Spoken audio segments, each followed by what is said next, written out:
करना चाहते हैं वो कहीं न कहीं बाधित होता है।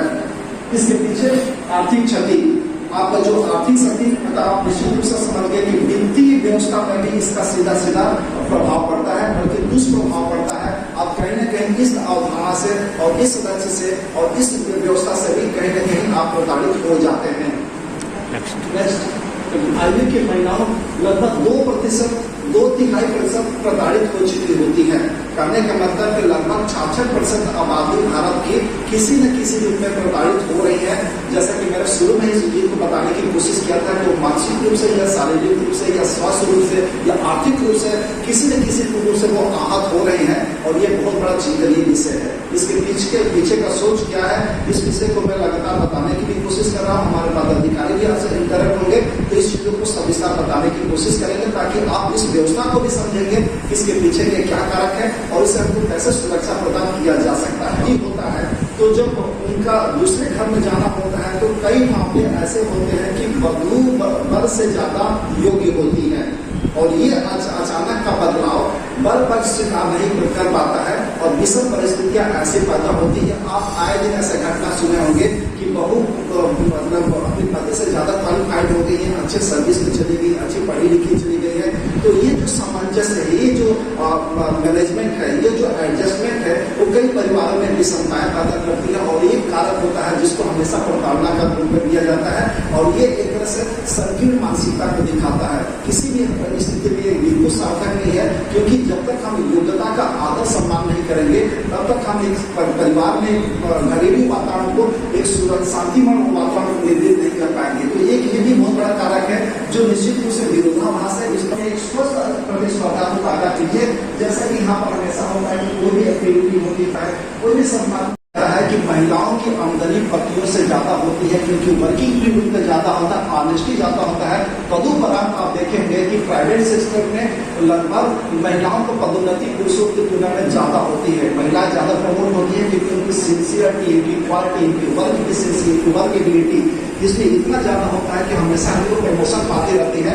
और ये कारण होता है कि महिलाओं की जो आर्थिक आमदनी है, जो उनका पारिश्रमिक है, वो पुरुषों की तुलना में, पतियों की तुलना में अधिक होता है। और यही एक कारक है कि जिसमें परिवार के लोग उसको भी डाइजेस्ट नहीं कर पाते हैं। ये भी एक तरह से विरोधाभास है।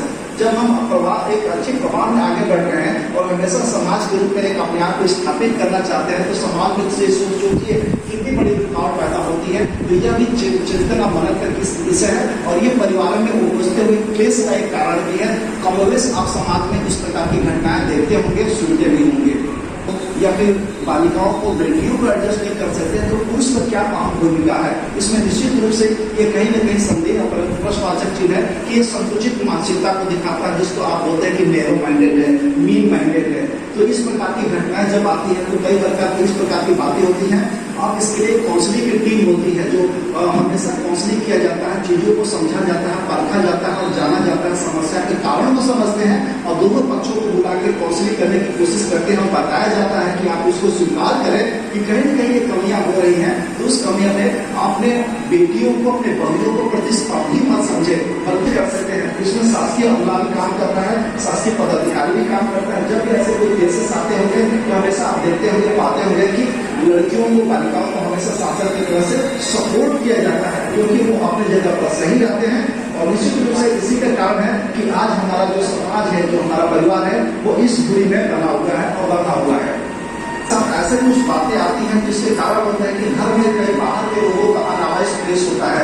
जैसे आपके कोई मित्र आ जाते हैं, कोई रिश्तेदार आ जाते हैं, दूर के रिश्तेदार आ जाते हैं, घर में बहू है, बेटियां है, लेकिन आप ये नहीं बोल सकते कि सारे रिश्तेदार बहुत अच्छे प्रवृत्ति के होते हैं, अच्छे नेचर के भी होते हैं। सबका दृष्टिकोण अलग होता है, सबका पैरामीटर अलग होता है, इस प्रकार की सबकी सोच भी अलग होती है। तो जो बाहर के व्यक्ति आते हैं तो सिर्फ ये हमारे रिश्तेदार है, ये मान के हम अपने आप को सुरक्षित करें, कहीं न कहीं ये भी एक तरह से हमारे लिए प्रश्नवाचक चीज है कि हमको हमेशा सजग और सतर्क होना चाहिए। भले आप घर में है, बड़े दुख की हो, सकारात्मक हो और रिश्ते को अच्छे निभाने के लिए वचन हो, तो ये कोई आवश्यक नहीं है। तो घर के वातावरण को भी आपको समझना पड़ेगा, क्योंकि हम समाज में रहते हैं तो रिश्तेदार घर में आएंगे ही। कोई समारोह है, कोई शादी विवाह है, कोई बर्थडे है, किसी प्रकार का समारोह है तो रिश्तेदारों को आना जाना होता है। लेकिन आप नजर रखें कि किस प्रकार के रिश्तेदार आते हैं, क्या दूर के रिश्तेदार हैं। तो ये बालिकाओं को, छात्रों को भी समझना होगा और दृष्टिकोण सब बता देता है कि किसका दृष्टिकोण कैसा है, किस भाव से देखता है, किस भाव से करता है। तो इस सबकी समझदारी आप सबको होती है, तो इसको भी आपको ध्यान रखना होता है। आते हैं घर में कुछ टूट फूट होता है तो बाहर के मिस्त्री आते हैं, गैस सिलेंडर का कुछ प्रॉब्लम होता है तो बाहर के मैकेनिक आते हैं।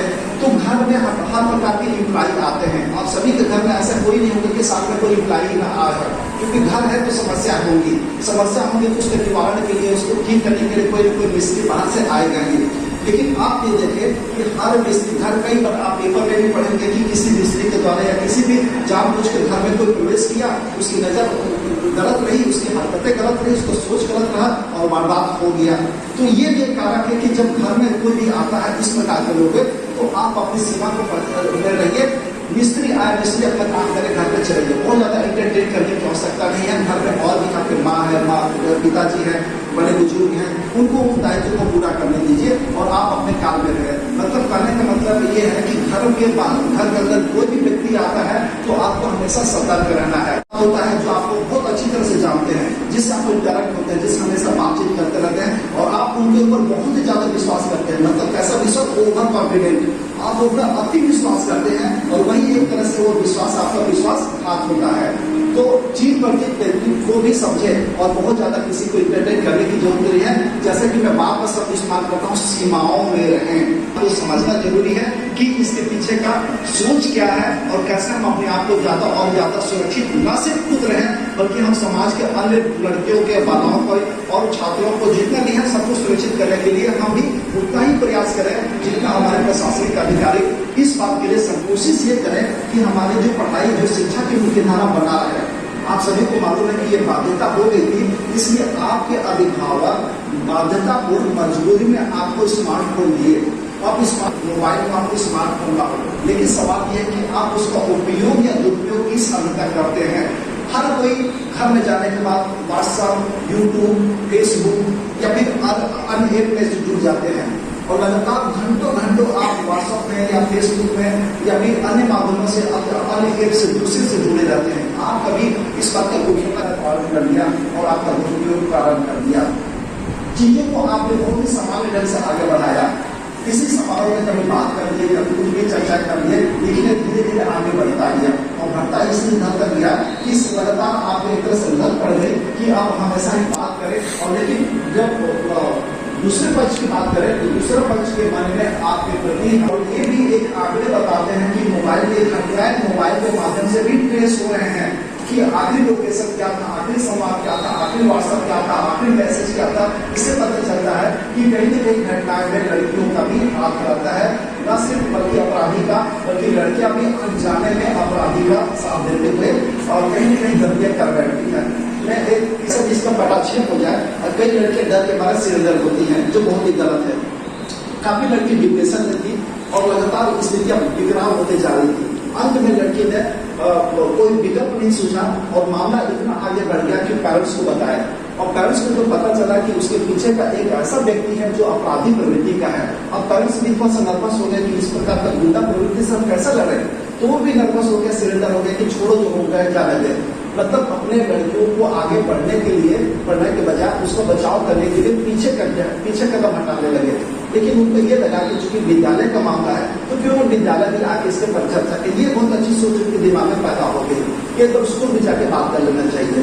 हम सभी पदाधिकारी यहाँ पर बैठे हुए थे, बैठने के बाद सारी पंचायतों को ध्यान से सुने और जिस प्रकार का व्यक्ति के नाम आया हम भी जानते थे कि अपराधी प्रवृत्ति का व्यक्ति है, लेकिन हम उसका सपोर्ट किए। हमारे शिक्षक खुद साथ में गए और उस लड़की का FIR करवाया। शिक्षकों ने सपोर्ट किया और FIR की ये परिणति हुई कि अपराधी पकड़ा गया, न सिर्फ पकड़ा गया बल्कि जेल दिया। अंत में एक सुखद पटाक्षेप हुआ, लड़की काफी रिलीव हो गई और तनाव मुक्त हो गई। कहने का मतलब ये है कि संकोचवश इस प्रकार की घटनाएं जब हो जाती हैं तो आपको हमेशा डर के होती है। उदाहरण के लिए अब मैं चल रहा हूँ बाएं तरफ, तो जितने भी हमारे गतिविधियां होंगी जो पीछे से आने वाला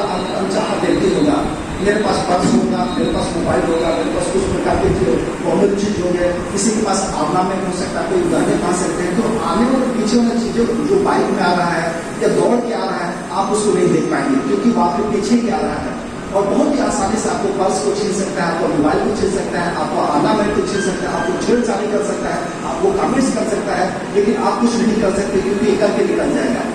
दूसरी तरफ से आने वाले व्यक्ति आपको बचा भी नहीं कर सकता। लेकिन आप कल्पना कीजिए, अगर आप और दाहिने तरफ जाते हैं तो वो व्यक्ति आपसे काफी दूर है और आप तरह से पहुंच से बाहर है, ना इस प्रकार की घटनाएं को अंजाम दे सकता है, ना कोई गंदा कमेंट कर सकता है। मतलब आप दोनों तरह से सुरक्षित है, आप में भी सुरक्षित है, दाएं में भी सुरक्षित है। इसलिए सलाह दिया जाता है कि जब इस प्रकार की स्थितियां निर्मित होती है तो सुरक्षा का उपाय सबसे बेहतर है कि आप कैसे चलना शुरू करें, दाएं चलना शुरू करें।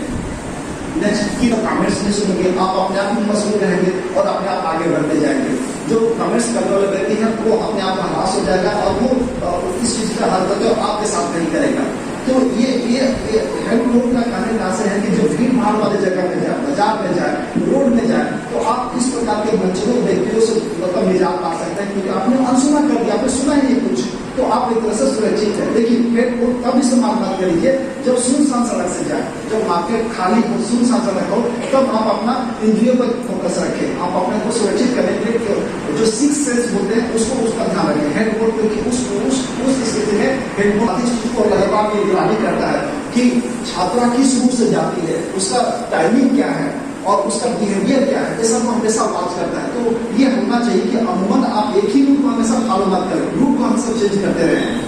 ये आपकी सुरक्षा के लिए भी जरूरी है, लेकिन रूट आपका शॉर्टकट नहीं होना चाहिए और सुनसान वाली जगह से नहीं होना चाहिए। जैसे आपको लगता है कि भीड़ भाड़ में जाने के लिए 3 रास्ते हैं, तो उस रास्तों को आप बदलते जाए ताकि निगरानी करता हुआ अपराधी हमेशा इस बात के लिए समझ जाए कि वो उसके लिए कोई एक परफेक्ट रूट नहीं है और वो अपने प्लानिंग नहीं कर सके। इसलिए रास्ता का चुनाव आप ऐसे करें जहाँ रोशनी ज्यादा हो, जहाँ भीड़ भाड़ ज्यादा हो, जहाँ समुदाय ज्यादा हो, ताकि आप ज्यादा प्रोडक्टिव हो और अपने आप को हमेशा रूट को चेंज करते रहे ताकि आप एक तरह से सुरक्षा कवच में रहे। ऐसे ट्रांसपोर्टिंग का चुनाव मत करें जिसमें आप अकेले हैं। हो सके तो भीड़ भाड़ वाले बस में चले, भीड़ भाड़ वाले ट्रेन में चले, तो इस प्रकार का सफर आपके लिए बहुत ज्यादा सुरक्षित रहेगा। भरसक इग्नोर करें कि आप अकेले किसी का लिफ्ट ले लें और खासकर लिफ्ट तो ऐसे अनजान व्यक्ति से कभी कोशिश भी न करें, चाहे कितनी भी समस्या आ जाए और किसी प्रकार की विषम परिस्थिति में है, भरसक ऐसी परिस्थितियों से बचे कि लिफ्ट किसी अनजान व्यक्ति से न हो। लगता है कि मैं उस भीड़ भाड़ का हिस्सा क्यों बनूं, आसानी से आकर मैं जल्दी पहुंच जाऊंगी,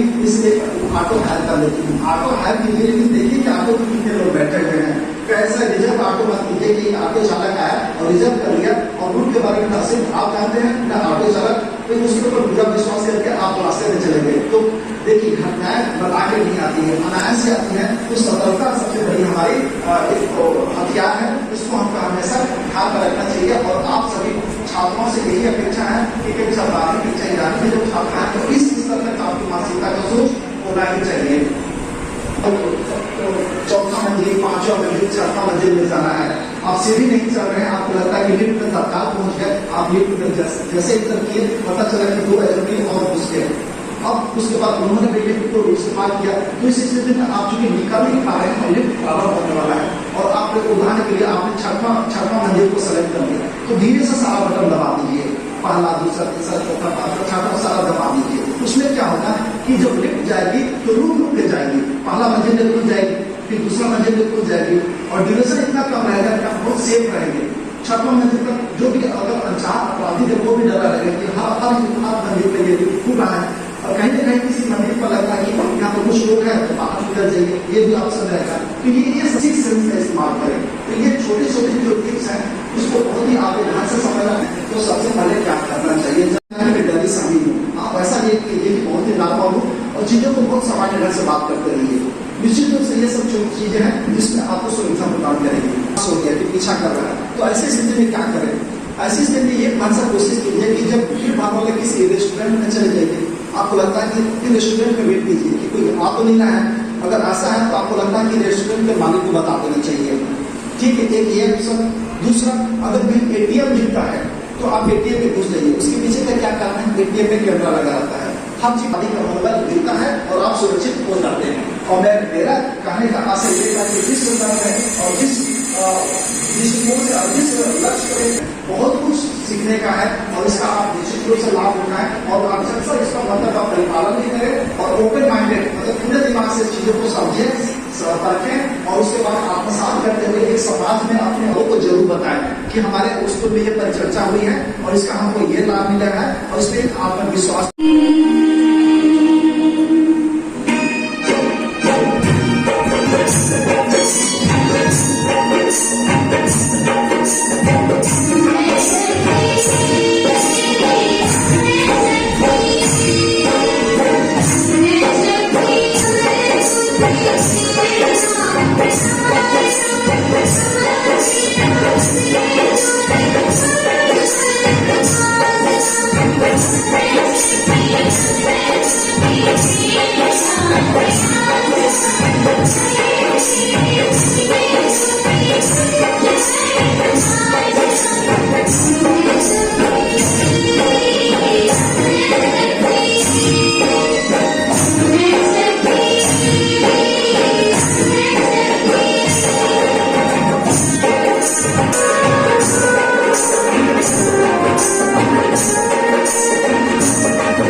अभी अभिव्यक्ति ऐप के बारे में बच्चों ने यहाँ पर जानकारी ली। यहाँ उपस्थित टीचर से मेरा अनुरोध है कि वो उस ऐप को दर्ज करा रही हैं। जमीन से लेकर आसमान ही नहीं, अंतरिक्ष में भी उनके कदमों की छाप मौजूद है। जिस तरह से उनका कद बढ़ा है तो वे अपने हक, सुरक्षा और उससे जुड़े कानूनों के बारे में भी जानना चाहती हैं। मैं ज्यादा वक्त न लेते हुए मौजूद शर्मा मैम को यहाँ पे नमस्कार। कि वो जैसे ही मैं इनको आग्रह की थी कि सर मेरे को आपके यहाँ कार्यक्रम कराना है तो सर तुरंत हाँ में जवाब दिए और इतना अच्छा से वो अपना स्टडी भी कर लिए और इतने अच्छे से आप उनको बताई, जितने अच्छे से तो मैं भी नहीं सर की एक बार ताली बजा दीजिए। बातचीत करते हैं उसमें बताऊंगी तो आपको ज्यादा अच्छे समझ। ऐसा है क्या? तो सबसे पहले अपना चुप्पी तोड़ना सीखो, क्योंकि जब तक हम अपना बात सामने वाले को नहीं बताएंगे कि हमको क्या परेशानी, हमको क्या बोलना, आप लोग स्कूल में टीचर पूछते हैं तो जवाब नहीं देते क्या? कि चुप हो जाते, तू बता तू बता तू बता, ऐसे करते नहीं करते ना। आगे आप लोग है नहीं, हर क्षेत्र में आगे बढ़ के आपको क्या करना है। अगर किसी लड़की के साथ कोई घटना घटित हो जाता है तो आपको क्या करना है उसके साथ, कि नहीं करना है? कई बार क्या होता है कि जब हमको पता चलता है कि किसी लड़की के साथ घटना घटित हो गया है तो हमारे पेरेंट्स, स्कूल में टीचर और हम खुद, हमारी सहेली जो रहती है क्या बोलती है, इस लड़की से बात मत करे तो गंदी है, ऐसा होता है ना। और हम उससे अलग, और सबसे ज्यादा वो समाज के डर के मारे और आप लोगों के डर के मारे वो नहीं बता पाई। अगर आप उनके साथ दोस्ती बना के रखते और उसको सपोर्ट करते, जानने के बाद भी कि वो लड़की के साथ ऐसा घटना घटित हुआ है या लड़का कोई छेड़ा है या कोई बदमाशी कर रहा है उसके साथ, आप अगर उसको सपोर्ट करते तो आपको जरूर बताती। अगर वो अपनी मम्मी को घटना के बारे में नहीं बताती और सुसाइड कर लेती, उसके पास कोई चारा था? क्योंकि वो तो बता ही नहीं थी किसी को। वो लास्ट में क्या, क्योंकि समाज का डर उसको खा जा रहा था, अपने दोस्तों का डर खा जा रहा था, टीचर का डर खा जा रहा था ना। तो अपना चुप्पी तोड़ो। अगर वो अपनी सहेली को घटना के बारे में बता देती, वो अपनी पेरेंट्स को जाके बताती, टीचर को जाके बताती, कोई ना कोई तो समाधान निकालता ना, मगर वो नहीं बताई। तो वो घटना को बढ़ावा तो दे रही थी, अपने आप को सुसाइड की ओर खींच रही थी। वो पता नहीं उसको कौन बुद्धि दिया कि वो अपनी मम्मी को बताई और वो बच गई। घटना घटित होता है, चाहे वो छेड़छाड़ हो, चाहे वो बलात्कार संबंधित हो, चाहे वो किसी भी प्रकार हो, किसी के मोबाइल में व्हाट्सएप में अगर कोई फोटो भी भेजता है, किसी भी प्रकार का घटना हो, तो आपको क्या करना है? क्योंकि सहेली एक ऐसी रहती है जिसको अपनी सहेली को बताती है हर घटना के बारे में। मान लो लड़की कोई सुसाइड कर लेती है, किसी को बताती ही नहीं, तो पुलिस कहाँ पहुंच पाएगी? पहुंच पाएगी क्या? पुलिस को तो सपना आया नहीं है कि उस लड़की के साथ घटना घटित हुआ और इस लड़के ने किया है। मान लो कोई लड़की अपने घटना के बारे में किसी लड़की को बताती है, तो एक दिन डरेगी वो सामने वाली उसकी दोस्त, दूसरे दिन डरेगी, मगर चौथे दिन वो देखेगी कि मेरे को ही बताई है वो लड़की और अपने घटने के बारे में पुलिस को जरूर बताएगी। तो उस लड़के को सजा मिलेगा ना, मिल जाएगा ना। तो आप लोग क्या चाहते हो, सजा मिले कि नहीं मिले? मिले ना। अब चुप्पी तोड़ लोगे। अब कैसे तोड़ोगे? बोल करके ना, कि चुप रह के। कपड़ों से जाते हैं तो आपको क्या करना है? एटीएम में कार्ड डालने से पहले क्या करना है? वहां जो कीपैड रहता है ना, उसको मिटाना है। फिर जब आप पैसा निकाल लिए तो फिर मिटाना है आपको कीपैड को, ताकि अगर कोई टेप उप लगा हो उसमें आपका फिंगर का निशान ना आ सके, ठीक है। और जब भी कभी आपका एटीएम गिरता है, एटीएम से निकलते समय अगर कोई टकराता है और गिरता है एटीएम, तो आप उठा करके चेक करिए कि मेरा ही एटीएम है या नहीं। कई बार क्या होता है, अपन हड़बड़ी में निकल जाते हैं, दूसरे का एटीएम हम लेके आ जाते हैं और असामाजिक तत्व के जो लोग रहते हैं उन लोग एक्सचेंज कर देते हैं। तो आप जब भी निकले तो आप इस सबका ध्यान दें। ओटीपी अगर कोई पूछता है, बैंक वाले का भी ओटीपी पूछते हैं क्या? बैंक वाले बोलते हैं आधार कार्ड का पासवर्ड, आधार कार्ड का नंबर दो, छाया प्रति दो, ये ऐसा मोबाइल में पूछते हैं आपको? नहीं पूछते ना। अपने घर में भी ये बताइए कि कोई भी ओटीपी नंबर मांगता है या पैन कार्ड, आधार कार्ड मांगता है तो आपको नहीं बताना है, ठीक है। जब कभी आप लोग सेल्फी ले तो आप क्या करते हो, व्हाट्सएप में, फेसबुक में आप पोस्ट कर देते हो। जो असामाजिक तत्व के लड़के रहते हैं उन लोग क्या करते हैं, आपके ही नाम से फिर से आईडी बनाएंगे और आपके ही फोटो को उसमें एडिट करके डाल देंगे। आपको तो पता ही नहीं चलेगा कि फोटो मेरा डाला है। जब आपके दोस्त आपका आईडी देख करके, बना हुआ आईडी देख करके देखे, फोटो देखेंगे तो किसका बेइज्जती होगा। तो बीच बीच में आप लोग आईडी अपना चेक कीजिए, ठीक है। और आप लोग को अभी तो फेसबुक चलाने की जरूरत ही नहीं है, नहीं तो आपके पोस्ट पे इतने सारे फोटो आएंगे ना। अभी का घटना है कि लड़की का अफेयर लड़के के साथ चल रहा था, और जब एक के साथ नहीं 3-4 लड़के के साथ चल रहा था, और जब लड़की अपना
कई बार क्या होता है, हमारे सर जैसे बताए कि हमारे यहाँ गेस्ट आते हैं, तो गेस्ट आते हैं तो हमारे यहाँ जो छोटे छोटे बच्चे हैं वो गोदी में उठा लेते हैं। आप उनसे दूरी बना के रखिए और उनकी गोदी में बैठने का जरूरत नहीं। किसकी नियत किस समय कैसा है आप बता पाएंगे क्या? तो हमको अपनी सुरक्षा स्वयं करनी है, हमारे परिवार की सुरक्षा स्वयं करनी है, ठीक है? तो अपने घर में बच्चों को सिखाओ। छेड़छाड़ समझते हो क्या होता है? जब 11 हमको कोई देखता है तो क्या होता है, मतलब ये नहीं है कि कल से टीचर अगर आंख दिखा तो बस ये ठीक है, तो ऐसा भी नहीं करना है कि बस एक मिनट का इंतजार करते तुम छेड़छाड़ लगा दो, ठीक है? तो 11 सेकंड अगर कोई व्यक्ति हमको देखता है या हमको अश्लील चित्र भेजता है मोबाइल में या दिखाता है, किसी प्रकार का कोई इशारा करता है, तो वो भी क्या आता है? छेड़छाड़। हम लोग कई बार क्या करते हैं, इग्नोर करते थे। हमको रास्ते में आते जाते समय अगर कोई छेड़ता है तो हम क्या कर देते हैं? करते हैं ना? क्यों करते हैं? क्यों करते हैं? डर से। डर जाते हो? बेवजह महिलाओं को काली का दर्जा दिया गया है, दिया गया है ना? तो फिर किस चीज का डर?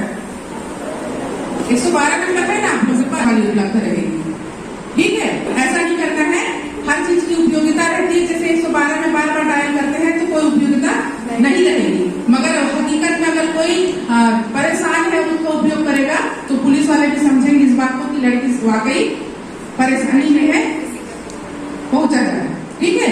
तो छेड़छाड़ जब अपन स्कूल से आते और जाते समय जब भी आपको कोई कमेंट्स करता है तो आपको डरना नहीं है, ना आपको जवाब देना है। सिर्फ आप 112 डायल कर लीजिए, या स्कूल आते हैं तो प्रिंसिपल सर को बताइए, घर जाते तो मम्मी पापा को बताइए, नहीं तो महिला सेल का नंबर देंगे, महिला सेल में बताइए, ताकि आप लोगों को आने जाने में भी कोई असुविधा ना हो, ठीक है? छेड़छाड़ होता है ना आप लोग, मगर आप लोग समाज के डर के मारे, स्कूल के डर के मारे आप बताते नहीं, मगर हर लड़की के साथ कमेंट्स होता है ना? अगर कोई व्यक्ति आपको बोलता है कि काजल लगाने का तरीका भी तेरा अच्छा है, हेयर स्टाइल बहुत अच्छा है, लिपस्टिक लगाने का तरीका अच्छा है और फिगर बहुत अच्छा है, तू हेल्दी है, तू पतली दुबली है, ये भी बोलना क्या होगा? छेड़छाड़ होगा। तो अब किसी भी महिला को आप किसी भी तरह का कमेंट्स नहीं कर सकते, ठीक है? अगर कोई आपको करता है तो आप प्रिंसिपल सर को बताइए, महिला सेल को बताइए, कहीं ना कहीं से आप अगर आप चुप्पी नहीं तोड़ेंगे तो कल क्या होगा? आज हमारा वो यहाँ हाथ पकड़ा है, कल यहाँ पकड़ेगा, परसों आपके बगल में आके खड़े हो जाएगा, होगा ना? क्योंकि आप तो चुप्पी तोड़े नहीं, किसी को बताए नहीं, और वो समझदार रहते हैं लड़के कि आप किसी को बता नहीं रहे, मतलब मेरे से डर रही है, और अगर स्माइल करती है तो समझ जाएगा कि हाँ घरेलू हिंसा। जैसे नवविवाहिता के साथ अगर हो रहा है शादी के बाद दहेज के लिए, चाहे वो मानसिक हो, शारीरिक हो, आर्थिक हो, या किसी भी प्रकार का शोषण हो, क्या होगा? घरेलू हिंसा में आएगा। अब इसका मतलब ये नहीं है कि मैडम बता के गई थी तो पड़ोस में अगर कुछ हो रहा है घरेलू हिंसा तो पत्नी भले करे, मैडम बताई कि मतलब FIR नहीं कराना है, ठीक है? वाकई अगर घटना घटित हो रहा है तभी आपको क्या करना है? घरेलू हिंसा का रिपोर्ट दर्ज कराना है। ये नहीं कि खाना बनाने अगर सास बोल रही है तो मैडम समझा के गई है घरेलू हिंसा आर्थिक, मानसिक, शारीरिक है, तो इसके लिए भी FIR कर दिया जाए। ऐसा है क्या? तो किस लिए है? वाकई जो महिला प्रताड़ित हो रही है उनके लिए बनाया गया है। इसीलिए पहले 498 डायरेक्ट लगता था, आज संशोधित करके 498 काउंसलिंग के बाद लगाया जाता है। पहले जांच लिया जाता है कि क्या, और क्या पूछने बताओ आप लोगों को? दिल्ली जाओ। इस कार्यक्रम को आगे बढ़ाते हुए मैं प्रियंका चंद मैम को यहाँ आमंत्रित करूंगी। धन्यवाद ज्ञापन है।